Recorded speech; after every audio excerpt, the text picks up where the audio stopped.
دھوپ دیکھ کے یقین آئے گا نا کہ سورج کیا ہے موجود. اب کوئی پاگل کہے کہ سورج جب تک مجھے نہیں دکھاؤ گے میں یقین نہیں کروں گا کہ سورج ہے, تو یہ اس کے گدھے ہونے کی علامت ہے یا نہیں ہے؟ یہ کیا علامت ہے اس کے گدھے ہونے کی؟ وہ کہ مجھے نظر کیوں نہیں آتا. بھائی یہ روشنی واضح علامت ہے کس کی؟ کوئی ہے سورج کی, یعنی کہ سورج روشنی دے رہا ہے, یہ کوئی روشنی دینے والی چیز موجود ہے. تو اسی طرح یہ جو ایتھیسٹ لوگ اکثر کہتے ہیں نا کہ ہمیں خدا نظر کیوں نہیں آتا, خدا کی علامتیں خدا کے وجود کی یقینی دلیل ہیں, بالکل اس طرح جیسے دھوپ کس کی یقینی دلیل ہے؟ سورج کے وجود کی. تو یہ جو بنی ہوئی چیزیں ہیں نا, اور اب تو سائنس نے اس مسئلے کو حل کر دیا ہے. لوگ کہتے ہیں نا سائنس سے ثابت کرو خدا کا وجود. نیوٹن بول کے گیا تھا نا کہ جو چیز ساکن ہے وہ ہمیشہ ساکن رہے گی جب تک اس کو حرکت نہ دی جائے, اور جو چل رہی ہے وہ ہمیشہ چلتی رہے گی جب تک اس کو روکا نہ جائے. تو اس کائنات کے بارے میں نیوٹن نے, اور یہ نیوٹن کے بتانے کی ضرورت بھی نہیں تھی, ویسے بھی نظر آ رہا ہے نا یہ. اگر نیوٹن نہ بول کے جاتا تو کیا ہم نہیں مانتے کیا؟ ہم تو دیکھتے ہیں جو بندہ صبح بچہ پڑا ہوا سو رہا ہوتا ہے اٹھتا نہیں جب تک ماں جوتے مار کے اس کو اٹھاتی نہیں ہے. ہو سکتا ہے نیوٹن کو بھی اس کی ماں نے اٹھایا ہو تو نیوٹن نے یہ نتیجہ خاص کیا ہو, یار میں سوتا ہی رہتا قیامت تک اگر مجھے مما نہ اٹھاتی. اس زمانے میں انگریزوں کے ابا بھی ہوتے تھے, ابا نہ اٹھاتے, اس زمانے میں ابا کی بڑی ویلیو تھی.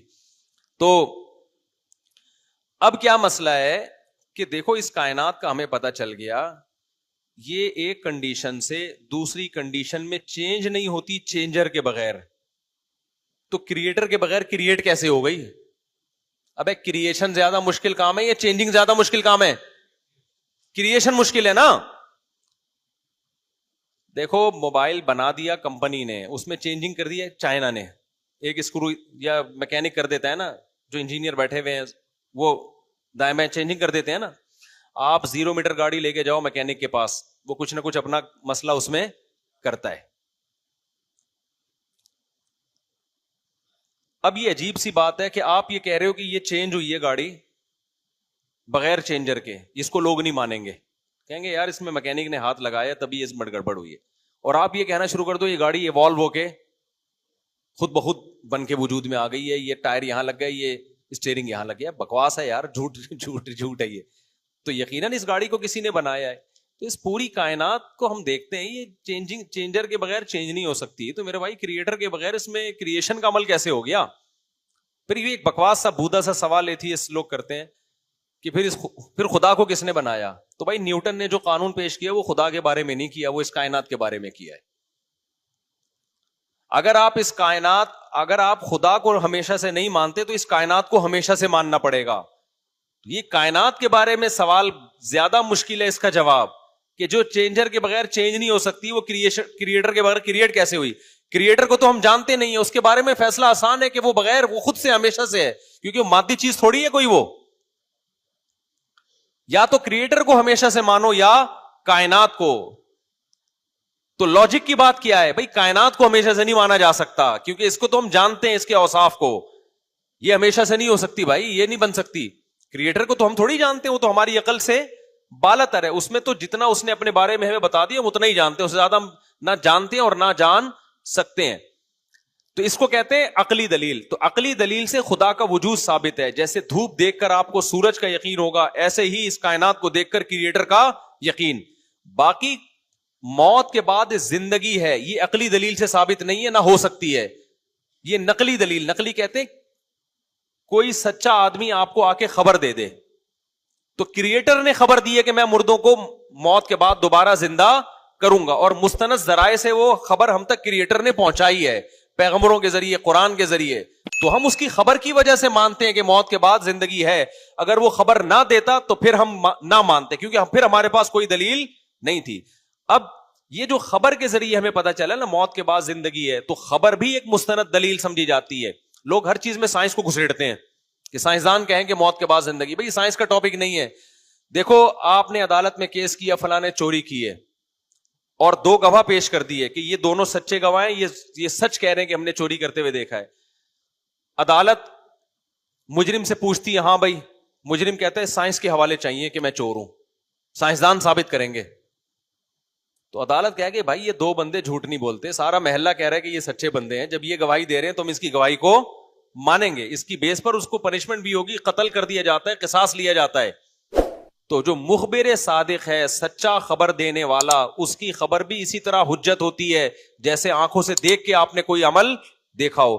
تو کریٹر کا وجود تو عقل سے ثابت ہے, لیکن موت کے بعد زندگی عقل سے نہیں ہے, یہ کریٹر کے خبر دینے سے ہے. ہاں پھر سوال پیدا ہوتا ہے, قرآن نے دلائل تو بہت سارے دیے ہیں, قرآن نے تو بہت دفعہ دلیل دی ہے کہ میں موت کے بعد زندہ کروں گا, اس کی دلیل یہ, وہ دلیل نہیں ہے, وہ اصل میں یہ بتانے کے لیے کہ اس کو تم جو اچھمبے کی چیز سمجھتے ہو نا کہ کیسے ہوگا, تو یہ اچھمبے کی بات نہیں ہے. میں اس کی ایک مثال دیتا ہوں, یہ 2 منٹ میں آپ کی شادی 2 منٹ اور لیٹ ہوگی. آپ کی ایج کتنی ہے؟ 25 ہے, تو 25 سال لیٹ ہوئے, اب 2 منٹ میرے کہنے سے لیٹ ہو جائیں, اور ویسے بھی آپ تھوڑا لیٹ پہنچے ہیں نا, یہ تاکہ میں دلیل مکمل کر لوں. یہ بات سمجھ میں آئی ہے کہ دلیل عقل سے ہوتی ہے یا خبر سے ہوتی ہے؟ تو یہ خبر سے دلیل ہے. یہ جو قرآن دلیل دیتا ہے نا کہ سورہ یاسین کے آخری رکوع میں قرآن نے دلیل دی ہے کہ میں مردوں کے بعد زندہ کروں گا, اس دلیل کو سمجھو, اس دلیل کی کیا حیثیت ہے. بعض دفعہ جب کوئی شخص خبر دیتا ہے تو خبر دینے والا تو سچا ہوتا ہے, لیکن اس کی خبر اتنی عجیب ہوتی ہے کہ اس خبر کی بیس پہ لوگ انکار کر دیتے ہیں کہ یار اگرچہ خبر دینے والا سچا ہے لیکن خبر اتنی عجیب ہے کہ عقل مانتی نہیں ہے اس کو, لہذا ہم اس خبر دینے والے کو جھٹلا رہے ہیں. مثال کے طور پر کوئی شخص آپ کے پاس آیا اور اس نے خبر دی آپ کو, بڑا نیک آدمی ہے, اور اس نے آپ کو آ کے خبر دے دی کہ جی ایسا ہوا ہے کہ جی ایک سائنسدانوں نے, فرض کرو پرانے زمانے کا کوئی آدمی آ جائے, آج 1000 سال پرانا آدمی مریخ سے آ گیا, کہیں مریخ پہ چلا گیا تھا, کہیں غائب ہو گیا تھا, آج دریافت ہو کے نیچے آ گیا, اور آیا بھی جنگل میں. آپ سے اس کی ملاقات ہوئی, اس نے بتایا یار مجھے کہیں فرشتے اٹھا کے لے گئے تھے, اب میں اترا ہوں. تو کیا حالات چل رہے ہیں دنیا کے؟ آپ بتائیں کہ دنیا کے حالات ایسے چل رہے ہیں کہ جی وہ فون پہ ہم پاکستان میں امریکہ بات کرتے ہیں اپنے ماموں سے یا چاچو سے, 1 منٹ میں بات ہوتی ہے, وہ مان لے گا آپ کی بات؟ آپ نے سچا ہونا ثابت کر دیا, 20 لوگ ملا دیے, سب نے کہا کہ ستار بھائی کبھی جھوٹ نہیں بولتے, اور آپ کا نام ستار بھائی ہے. لیکن آپ کہہ رہے ہو کہ نہیں بھائی, وہ ستار بھائی اس کو کہہ رہے ہیں کہ یار ایسی مشین ایجاد ہو گئی ہے, یہاں پاکستان سے بات کرو 1 سیکنڈ میں امریکہ کال مل جائے گی اور بات ہو جائے گی. وہ کہے گا یار کوئی پائپ ہے, کوئی امریکہ تک ڈالا نہیں, بھی کوئی پائپ نہیں, ہواؤں سے جا رہی ہیں ساری. وہ مان لے گا؟ وہ کہے گا یار آپ سچے آدمی ہو لیکن آپ کی یہ خبر سچی نہیں ہے. کیوں؟ اس کو کہتے ہیں استبعاد عقلی. عقل کے خلاف نہیں, عقل سے بہت بعید ہے کہ یار یہ کیسے پاسبل ہے. تو پھر آپ پتہ ہے کیا کرو گے؟ پھر آپ اس کو سائنسدانوں کے کمالات دکھاؤ گے, جہاز میں بٹھاؤ گے, دیکھو پہلے زمانے میں یہ ممکن تھا, آج دیکھو 24 گھنٹے میں پاکستان سے امریکہ ہم ہوا میں اڑ کے جا رہے ہیں. پھر آپ اس کو روبوٹ دکھاؤ گے, پھر آپ کو مختلف چیزیں دکھاؤ گے. جب وہ بہت سارے کمالات دیکھے گا سائنسدانوں کے, اس زمانے کی ترقیاں دیکھے گا, اب وہ عقل سے بعید نہیں سمجھے گا. آپ بولے گا یار یہاں تو کمپیوٹر دیکھے گا, یار عجیب مخلوق ہے یار, ادھر بٹن دبایا پرنٹ نکل آیا بھائی, ہے بھائی. تو پھر وہ موبائل دیکھے بغیر بھی مان لے گا یار جو اتنا کچھ جب سائنسدان کر سکتے ہیں تو موبائل بھی ایجاد انہوں نے کر لیا ہوگا. تو قرآن کے جو دلائل ہے نا کہ موت کے بعد کی زندگی, وہ اصل میں دلیل تو اللہ کا کہنا یہ دلیل ہے کہ میں مردوں کو زندہ کروں گا. اب اس کہنے پر اشکالات ہوتے ہیں, اللہ یہ کیسے پاسبل ہے بھائی, جب ہم مر کے بوسیدہ ہڈیاں ہو گئے, اذا متنا وکننا ترابا وعظاما انا لمبعوثون. مشرکین کو جب بتایا گیا نا, اور آج کے ایتھیس کو بھی جب بتایا جاتا ہے کہ موت کے بعد زندگی, وہ کہتے ہیں یار ہم تو مر کے مٹی ہو کے ختم. تو پھر قرآن کہہ رہا ہے کہ جو خدا زندہ کرے گا اس کے کمالات تو دیکھو. اس نے منی کے قطرے میں آنکھ ناک کان دل دماغ جگر بنا کے ماں کے پیٹ سے باہر نکالا, ماں کے پیٹ سے بچہ باہر آیا, وہ جو روٹی ماں کھا رہی ہے وہ پہلے اس سے بچے کی آنکھ ناک کان دل دماغ جگر بن رہا ہے. ادھر بچہ مارکیٹ میں آیا, ادھر ماں کی چھاتیوں میں اسی روٹی سے دودھ بننا شروع. روٹی سے کبھی دودھ بنا رہا ہے, کبھی کان بنا رہا ہے, کبھی آنکھ بنا رہا ہے, کبھی پلکے بنا رہا ہے, کبھی دانت بنا رہا ہے, کبھی زبان بنا رہا ہے, جگر بنا رہا ہے, مغز بنا رہا ہے, بچے کو مارکیٹ میں لے کر آ رہا ہے, مارکیٹ میں لاتا ہی این اسی ٹائم پہ ماں کی چھاتیوں میں دودھ, اور دماغ میں ایسے سافٹ ویئر انسٹال کر رہا ہے کہ بچے کو کچھ بھی نہیں پتا, لیکن اس سافٹ ویئر کی وجہ سے بچے کو یہ پتا ہے دودھ کہاں سے ملے گا اور میرے حلق میں اترے گا کیسے, یہ ساری چیزیں اس کو پتا ہے. اور زمین میں بیج ڈالتے ہو فالق الحب والنوا, اس بیج کو آم کی گٹلی میں ایسے سافٹ ویئر ڈال دیا, زمین میں ڈالو گے تناور درخت بنے گا, پھول نکلیں گے, تتلیوں کو اٹریکٹ کریں گے, اور پھر اس سے کیری پیدا ہوگی, وہی کیری پھر آم بن جائے گی. ایک آم زمین میں ڈالا, ہزاروں آم اس نے پیدا کر دی, اور یہ مٹی پانی گارے کے ملاپ سے. تو خدا بتاتا ہے کہ جس کے یہ کمالات تم اپنی آنکھوں سے دیکھ رہے ہو, وہ مردوں کو دوبارہ زندہ کیوں نہیں کر سکتا؟ تو یہ کرنے کی دلیل نہیں ہے, یہ کرنے کی خبر کو ماننے میں جو رکاوٹیں تھیں, ان رکاوٹوں کو اللہ کیا کر رہا ہے؟ دور کر رہا ہے. دلیل تو اللہ کا کہنا ہے کہ میں زندہ کروں گا, اللہ جھوٹ نہیں بولتا. سمجھتے ہو کہ نہیں سمجھتے؟ تو جس کو اللہ پہ یقین ہے وہ مان لے گا, جس کو اللہ پہ یقین نہیں ہے وہ کہے گا نہیں تو ٹھیک ہے, وہ جب مریں گے تو پتہ چل جائے گا. جب اللہ زندہ کرے گا تو کہے گا جب میں نے کہا تھا میں کروں گا تو مانا کیوں نہیں؟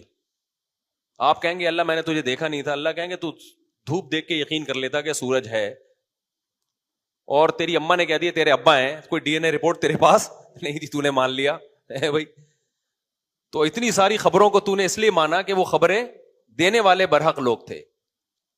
تو میرے پیغمبروں کے صداقت کے اتنے دلائل میں نے قائم کیے, ان کے مذاہب کو باقی رکھا, میں نے ان کی کتابوں کو باقی رکھا, ان کی تعلیمات کتنی خوبصورت تعلیمات. پیغمبروں کی تعلیمات سے پتہ چلتا ہے کہ یہ جھوٹے نہیں ہو سکتے. ساری تعلیمات پہ پہلے خود عمل کر رہے ہیں اور ان کے اگینسٹ جا رہی ہے وہ تعلیمات. دنیا میں کوئی ایک ایسا لیڈر دکھاؤ یار جس کو لوگوں نے اتنا فالو کیا ہو, جن کے پاس کوئی ڈگری نہ ہو, اور ایسے ان کے لیے قربانیاں دی جا رہی ہیں. ان کے کہنے پہ ایک مہینہ لوگ روزے رکھ لیتے ہیں, ایک مہینہ ان کے کہنے پہ. 1400 سال کے بعد بھی ایسی موٹیویشن کہ 1400 سال کے بعد بھی ان کے کہنے پہ ایک مہینہ, نہ وہ کسی یونیورسٹی سے فارغ.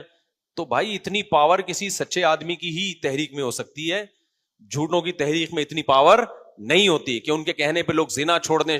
آج زنا کا ریشو سب سے کم مسلمانوں میں ہے, حالانکہ زنا مرد کے لیے سب سے اٹریکٹیو چیز ہے, لیکن مسلمانوں میں زنا کا ریشو سب سے کم ہے. کیوں؟ 1400 سال پہلے ایک یتیم جو نہ لکھنا جانتے نہ پڑھنا جانتے, انہوں نے کہا کہ خدا کا حکم ہے زنا کیا ہے؟ حرام ہے. شادیوں میں لگ گئے ہم لوگ, اسلام نے ہمیں 4 شادیوں میں لگا دیا, پھنس گئے ہم. لوگ کہتے ہیں پھنسے کیا, عیاشی ہے تو کر لو پتہ چل جائے گا. اگر عیاشی ہوتی تو سب سے پہلے ہمارے حکمران کرتے. کیا خیال ہے؟ جن کے پاس پیسہ بھی بہت ہے, وسائل بھی بہت ہیں, وہ کرتے. وہ تو کر نہیں رہے, ان کو پتہ ہے چوڑے میں آئیں گے. اور بعض تو ایسے ہیں جن کی بیوی کا انتقال ہوا, انہوں نے کہا اللہ نے خود ہی اٹھا لیا تو اب ایک بھی نہیں کرنی ہم نے. وہ تو پہلی دفعہ ہم نے غلطی سے کر لی تھی, اب اللہ نے جب اٹھا لیا تو اب ہم یہ غلطی دوبارہ نہیں دہرائیں گے. تو پیغمبر صلی اللہ علیہ وسلم کے کہنے پر بھائی ہم اپنے گھر کا نفقہ اٹھاتے ہیں. ہم تو نسل بھی کس کے کہنے پہ بڑھاتے ہیں؟ اللہ کے. ورنہ غیر مسلم تو نسل بھی نہیں بڑھا رہا, وہ کہتے ہیں 2 بچے اور 1 بچہ, ان کا تو سارا سیٹ اپ کیا ہو گیا؟ برباد. ہم تو ذمہ داریاں پال رہے ہیں, بیٹے بھی بیٹیاں بھی. غیر مسلموں میں تو یہاں تک ہو گیا الٹرا ساؤنڈ کراتے ہیں, بیٹی ہے تو پہلے ہی مار دیتے ہیں ماں کے پیٹ میں. ہم مارتے ہیں؟ ہم نہیں مارتے بھائی, بیٹا ہے بیٹی ہے کوئی بات نہیں, خوشی میں بکرا کاٹیں گے ہم تو, ٹھیک ہے نا. ان کو ہمارے بکرے کاٹنے پر اعتراض ہو رہا ہے کہ جانور پہ ظلم کر رہے ہیں, اس پہ نہیں ہو رہا کہ بیٹی پیدا ہونے سے پہلے ہی ماں کے پیٹ میں اس کو قتل کیا جا رہا ہے. تو بچیاں قتل کر دو, اس پہ وہ نہیں ہے. ہم بکرا کاٹ کے کھائیں, غریبوں کو کھلائیں, اس پہ کہہ رہے ہیں جانور پہ ظلم کر رہے ہو. نہیں یہی بات میرا خیال ہے. تو بھائی یہ موٹیویشن, اتنی پاورفل موٹیویشن یہ سچے پیغمبر میں ہی ہو سکتی ہے کہ جس کے کہنے پہ زنا چھوڑ دیں, شراب چھوڑ دیں, 4 شادیوں میں اپنے آپ کو الجھا دیں, ٹھیک ہے نا, پٹیں, اور نہ نفقہ اٹھائیں, نسل بھی نہ روکیں بڑھائیں, پھر ان کی ذمہ داریاں بھی اٹھائیں. لوگ مجھ سے ایک بات کہتے ہیں, میں جب ابھی میرا بول ٹی وی میں آیا نا, بچے بھی میں نے 2-4 دکھا دیے. میں نے کہا صرف یہ کمپنی کی مشہوری کے لیے, پورے نہیں لے کر آ رہا, لوگ افورڈ نہیں کر پائیں گے, بے ہوش ہو جائیں گے, صوفوں پہ گر جائیں گے, ڈپریشن میں چلے جائیں گے. تو ابھی صرف 4 میں نے بچے چھوٹے والے دکھائے اپنے, وہ مختلف چینلوں کے. تو اس پہ نا بہت تبصرہ لوگوں نے الٹے کیے ہوئے تھے کہ دیکھو مہنگائی غربت کا کیا عالم ہے, اور یہ بچوں کی اسپیڈ دیکھو. اگر اس مہنگائی غربت میں ہم اتنے بچے پیدا کر کے کسی سے بھیک مانگ رہے ہوتے نا, کسی ٹرسٹ سے پیسے لے رہے ہوتے, پھر یہ بنتا تھا. یہ اللہ نے مولویوں کو جگرا دیا ہے کہ نسل پیدا بھی کرتے ہیں اور ساری ذمہ داری نسل کی خود اٹھاتے ہیں. یہ ہمارے کروڑ پتی لبرل لوگوں میں یہ جگرا نہیں ہے. وہ سانپ بن کے دولت پہ بیٹھتے ہیں کہ میں کھا جاؤں, جو کمبخت اپنی اولاد کو کھلانے کے لیے تیار نہ ہو, وہ غریبوں کو کیا کھلائے گا؟ وہ اس کا دل کہاں ہوا, تو تھوڑے تھوڑے ٹکڑے غریبوں میں تقسیم کر دیتے ہیں بس. جو اپنی اولاد کو اس لیے روک رہا ہو کہ کھلانا پڑے گا اس کو، اس سے بڑا کمزرف دنیا میں کوئی ہو سکتا ہے؟ محمد صلی اللہ علیہ وسلم نے روکا ہے. آج کے موٹیویشنل اسپیکر میں اتنی پاور نہیں ہے. تو ہم محمد صلی اللہ علیہ وسلم پر جو ایمان لائے ایسا ہی نہیں لے کر آ گئے. اتنا کانفیڈنس ہے، بڑے کانفیڈنٹ ہیں ہم اس میں، تبھی یہ سب کچھ کر رہے ہیں. ورنہ ہمیں کیا ضرورت تھی بھائی؟ تو ہماری تو بیٹیاں بھی ہو رہی ہیں، بیٹیاں بھی ہو رہی ہیں، نہ ہمیں بیٹی پہ تکلیف ہوتی ہے نہ بیٹے پہ. ورنہ دنیا کے لحاظ سے تو بیٹی پیدا ہونا آج کل ایک عذاب بن گیا ہے. شادی کہاں سے ہوگی، جہیز کے خرچے، ٹوپی ڈرامے. ہمیں جہیز سے کس نے بچایا؟ اللہ کے نبی نے. ہمیں جلد شادی کا حکم کس نے دیا؟ اللہ کے نبی نے. ہمیں یہ کس نے سکھایا کہ بھائی اولاد پہ، بھائی بہنوں پہ، بیوی بچوں پہ خرچ کرو گے تو یہ آخرت میں کیا ہے؟ ذخیرہ ہے. اگر اللہ رسول نہ کہتے ایک دھیلا ہماری جیب سے کوئی نکلوا کے دکھاتا ٹھیک ہے نا. اور یہ جو ہم یہاں بیٹھ کے بیان کر رہے ہیں یہ کروا کے دکھاتا ہم سے کوئی. لوگ کہتے ہیں یوٹیوب کی چینل کی آمدن ہے. جب چینل نہیں تھا تو بھی ہمارے اتنے ہی لمبے بیان ہوتے تھے، بلکہ اس سے زیادہ ہی لمبے ہوتے تھے. مجھے تو یاد ہے اس وقت تو یوٹیوب ایجاد ہی نہیں ہوا تھا. میرا ایک جگہ بیان ہوا 2.5-3 گھنٹے بول بول کے گلا بیٹھ گیا میرا، بند ہو گئی آواز. پھر بھی بولتا رہا، اس کے بعد پھر خود ہی کھل گئی. یعنی پہلے گلے نے احتجاج کیا کہ چپ کر جا، پھر گلے نے بولا نہیں کر رہا، چل ٹھیک ہے بول لے. تو یہ تو لوگوں کو نا نیگیٹو ملتے ہیں. یوٹیوب ہے بھائی، یوٹیوب کی مونیٹائزیشن ہے اور یہ سب. یہ تو مونیٹائزیشن کا ہمارے باپ کو بھی نہیں پتا بھائی، میرے بھائی پتا تھا کہ ہوتی کیا ہے. تو ہم تو پہلے سے کر رہے ہیں بیان، تو اعتراض کرنے والے تو پتہ نہیں کیا کیا کرتے رہیں گے. تو لیکن یہ ساری موٹیویشن ہمیں کہاں سے مل رہی ہے میرے بھائی؟ یہ تو محمد صلی اللہ علیہ وسلم نے 1400 سال پہلے ہمیں کہا تھا. نبی صلی اللہ علیہ وسلم نے کہا کہ بھائی ماں باپ کے قدموں میں جنت ہے. تو والدین کے مرنے کے بعد اللہ ہمیں توفیق دیتا ہے. سب سے زیادہ دعائیں کس کے لیے کرتے ہیں؟ ماں باپ کے لیے. لبرل لوگ اپنے باپ کو زندگی میں بھول جاتے ہیں، موت کے بعد کیا یاد رکھیں گے یار. مجھے دنیا میں اگر کسی کی موت کا سب سے زیادہ غم ہوا تھا نا تو اپنے والد کا ہوا تھا. حالانکہ جس عمر میں میرے والد فوت ہوئے شاید اس میں ہمیں اپنے والد کی ضرورت تھی نہیں، ہم اسٹیبل ہو چکے تھے. ایسے موقع پہ تو جانے کا آدمی کہتا ہے کہ چلو اب تو ہمیں تو ضرورت ہے ہی نہیں نا. ایسی عمر میں جس میں لوگ اپنے ابا کو اولڈ ہاؤس میں جمع کرانا شروع کر دیتے ہیں، اس میں ہمیں دنیا سے جانے کا سب کو ہوتا ہے. میں کوئی اکیلا کوئی آسمان سے نہیں اترا، ہماری کلچر میں سب کو افسوس ہوتا ہے. ماں باپ کے مرنے کا سب سے زیادہ افسوس ہوتا ہے. گھوڑے کو تو نہیں ہو، تو تھوڑا بہت ایک آدھ دن ہلکا پھلکا سا ہوگا. اور پھر تسلی بھی ہمیں، اس غم کی تسلی بھی کس نے دی ہمیں؟ وہ بھی اللہ نے دی. جو غم ہوا تھا مجھے تو لگتا تھا کہ میرا دماغ پھٹ جائے گا، میں ڈپریشن میں چلا جاؤں گا، لیکن ہمیں تسلی بھی کہاں سے ملی؟ محمد صلی اللہ علیہ وسلم کی طرف سے. آپ کی حدیثیں، آپ نے جو قرآن پیش کیا اس میں لکھا ہوا ہے کہ ہر غم پہ اجر ملتا ہے اور اللہ کے فیصلوں پہ کیا کرو. میرے جب والد صاحب کا انتقال ہوا میں اتنا سخت ڈپریشن میں چلا گیا تھا. حالانکہ ہمارے والد صاحب کوئی انٹرٹینمنٹ نہیں کراتے تھے، ہمیں ڈرامے فلمیں دکھاتے ہوں، مری گھما کے لائے ہوں جی سوئٹزرلینڈ کی. مذہبی تھے، گھر میں آ کے نماز روزے کا ہی کہتے تھے. یہ تو ایسے ماں باپ تو اور ٹینشن ہے آج کل. کیا خیال ہے؟ نہ ہمارے گھر میں ٹی وی آنے دیا والد صاحب نے، نہ ہمارے گھر میں کوئی سٹا جوا، نہ سگریٹ، نہ نسوار، نہ پان، نہ گٹکا. اگر ابا عیاشی کراتے پھر ابا دنیا سے جاتے تو پھر غم سمجھ میں آتا ہے. ابا نے تو ہمیں عیاشی بولو نا نہیں کرائی. پائپ سے کوٹا ہے، جب دیکھا کہ غلط دوستوں میں بیٹھ رہے تو پائپ سے پکڑ کے کیا کر دیا؟ کوٹ دیا. فجر کی نماز میں پکڑ کے کوٹ دیا کہ اٹھتا کیوں نہیں.